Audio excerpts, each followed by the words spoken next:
Istenem, tudnál adni egy játékot? Léci, léci, léci, léci. Oha be! 3, 2, 1, gyerünk! Ez életem legszebb napja, mert imádom a boldog bocimat. Te meg mit énekelsz? Ő az én boldog bocim. És miket tud? Mondjuk a világ legkirályabb dolga?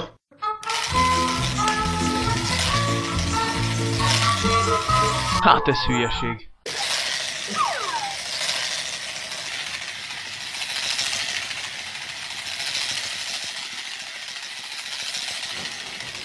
Te meg mi a francot csinálsz? Biztos nem akarsz velem játszani? Nem, ez csak pici gyerekeknek készült, hagyd már abba! Szemétbarát vagy. Jól van, játsszuk a hülye teheneddel! Boldog boci, bármerre is jársz. Boldog boci, kap előtt is játsz.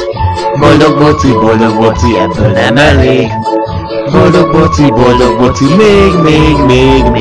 Boldog boci, nem kell aludnod, mert a boldog boci a legjobb. Aludtál te egyáltalán? Mindig játszanom kell.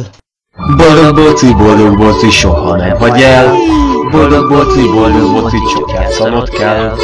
Boldog boci, meg már nem unod. Boldog boci, ki nem dobok. Ne játsz már azzal a hülyeséggel! Nem vagy már kisgyerek!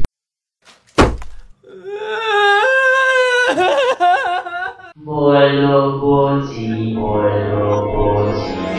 soha ne hagy el. Boldog boci,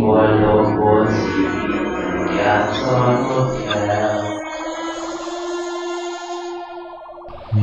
Mindig. Boldog boci, elnyomja életed. Boldog boci, megszállja lelked. Játsz velem, Anthony, játsz! Mindig játszanom kell. Anthony?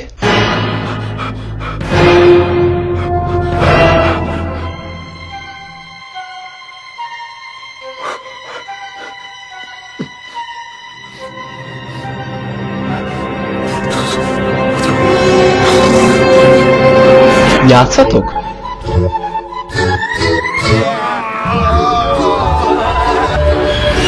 Játsz vele! Boldog boci, már kapható a boltokban. Ha szeretnél további videókat nézni tőlünk, látogass el csatornánkra. Ja és léci, ne felejtsetek el feliratkozni. A videót pedig köszönjük a Smosnak. Ó, hello te kis boci. Játsz vele! Várj, mit csinálsz?